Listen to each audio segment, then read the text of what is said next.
I actually had an insect bite on my arm in about 1994 that got infected, and I was going backwards and forwards to my GP with it, and he kept saying to me, "There's nothing wrong, just go and get some amphosan.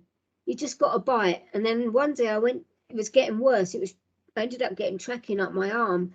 All my glands came up, and I went to the chemist, and I said to the guy, "What can I have for this?" And he went, "You need to go A&E." And I said, "Why?" He went, "That's bad. Get to A&E," and sent me up to the hospital. I was with my boyfriend at the time, and they put me in this cubicle, and they went, "Oh my God, they didn't even use the word sepsis then.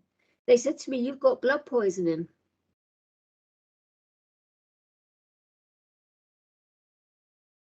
They said to me, "Yeah, your intestine twisted," and they reeled off all the things. They never used the word sepsis. They just peritonitis, they just used other words like that. "Oh, your bowel was dead." And when I came out of hospital, it was only about a year afterwards that I got hold of my medical records off of the guy, and I saw all of it then. And that's when I knew that I'd had sepsis. Nobody even used the word sepsis back then, year 2000. It wasn't, we're talking about, 24 years ago. Nobody used that word.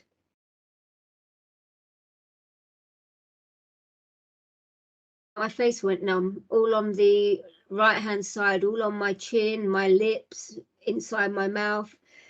I thought I'd had a stroke. Was really worried. The following morning, I went to the dentist, and he said to me, "Yeah, I can see a little crack in the tooth." And he did an x-ray of the jaw, and he could see a little crack. He said, "Right, we'll do a root canal."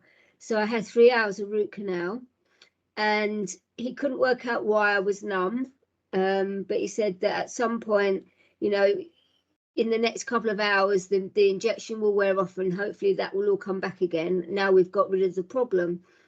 It didn't come back. And then the following day, on the Wednesday, I spoke to my GP, and I said, "Look, I don't know if I've had a stroke because I'm still numb." I said, "But I'm finding it really hard to open my mouth now. I don't want to eat. I'm finding it really like my jaw feels like it's locked. I've got lots of pain under my ear." And she sent me straight to the Royal Free Hospital, A&E, with a letter saying, has this lady had a stroke? They took me straight in. Obviously, once they saw the word stroke, they took me straight in, and they put me in a cubicle and stuff. They did send me for a CT of my brain just to see if I'd had a stroke, but they didn't do the jaw. So it was just the brain, not the jaw. They came back. I was there about 6 hours. They said, "No, you haven't had a stroke, but we're going to send somebody from neurology down." Another 2-hour wait for that. And then the guy came down. He said to me, "Oh," he says, "you know why you're numb?" He says, "And you can't open your mouth. You just had root canal." He says, "You've got to let everything settle down, and just let everything settle down. Go back home and rest." He said, "And if it doesn't go off by next Monday, then come back to see us, and we'll see if we can sort something out for you." So I left hospital. I didn't question it. I was really, really ill at that point. Came home, just was laying around a lot, couldn't eat. I didn't have a temperature.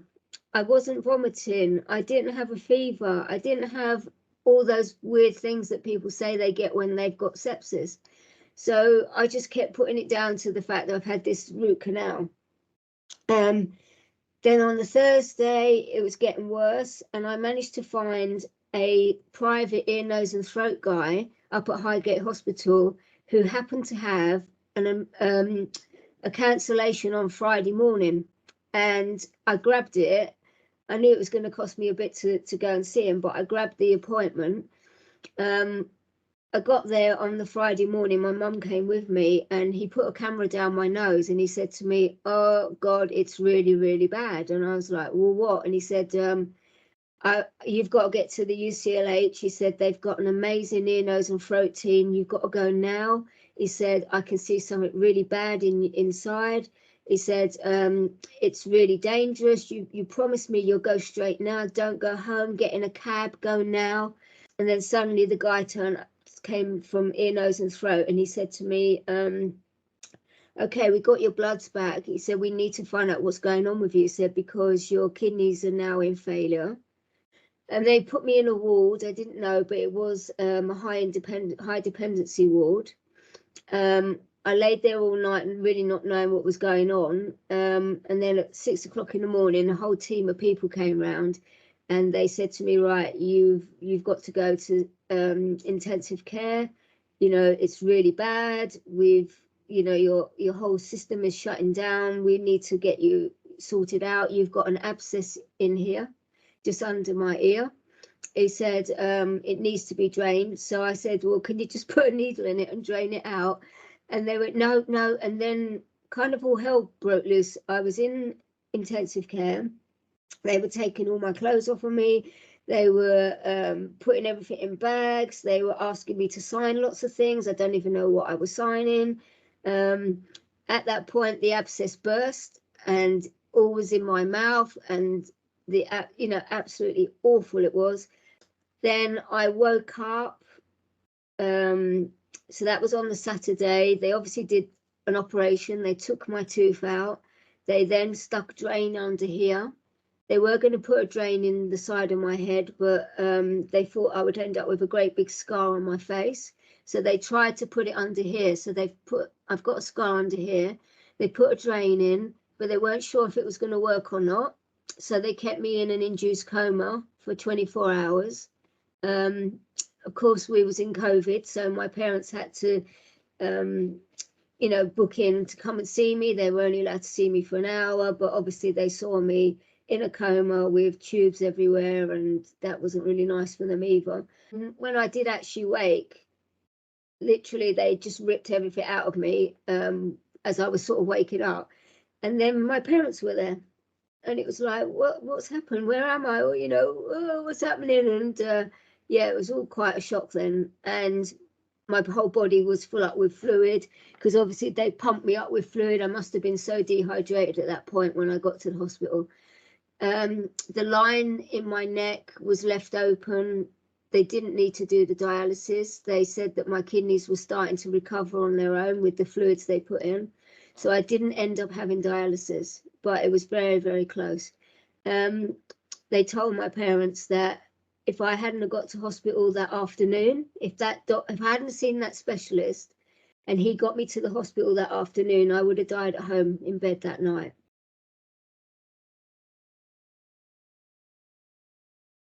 I didn't know I had sepsis. I didn't know how sick I really was, because people said that they're saying to me, if you start vomiting or you get a fever or you're sweating or you're cold sweating, then you must get to the hospital. But I didn't have any of that. So it wasn't like when I was taking my temperature, I didn't have it because, you know, I was thinking, have I got COVID? And I didn't have a temperature. So it's not always that sepsis is the same for everybody, is it?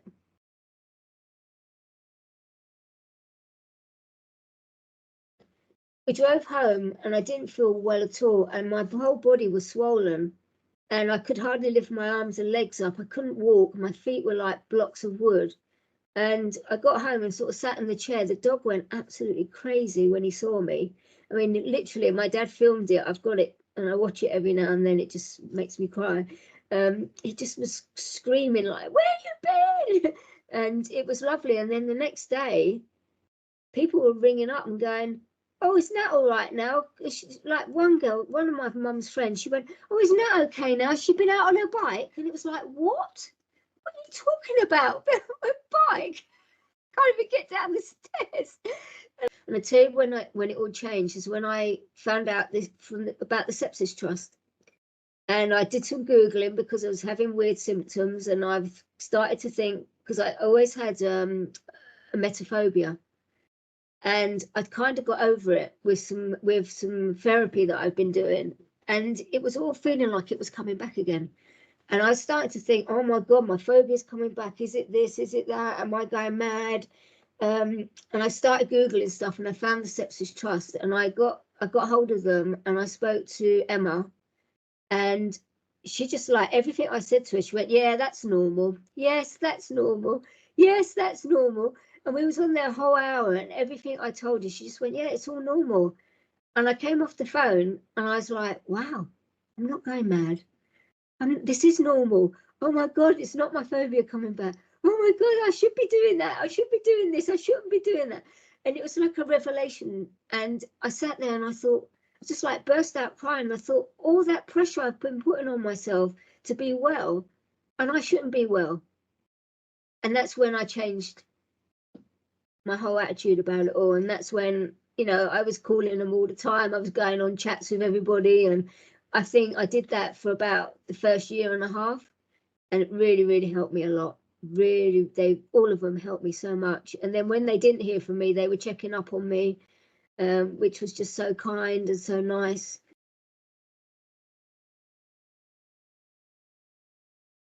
If you go to a hospital or you go to the doctors and you're not feeling right and you think that there's something wrong, you need to be telling them, could this be sepsis? Could this be sepsis? You know, question it, question everything. Because I wish I'd have done that. You know, when I was at the Royal Free, I should have questioned those people. I shouldn't have let them send me home.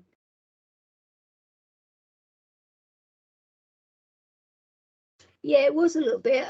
It was 2015, and I didn't even know that I had it, to be honest with you. And I kept getting lots of having blood tests done at the time. I don't know why. I can't remember now, but I know that they were coming back with a low estimated GFR. And in the end, my GP said, I think you need to see a nephrologist because, you know, things aren't right. And I saw a guy called Dr. DuPont, and he did lots of tests. And he said to me, yeah, he said, you're stage 3. And he put me on Ramipril. And he said to me, you'll probably be on that for the rest of your life. And I said, will this ever get any better? He said, no.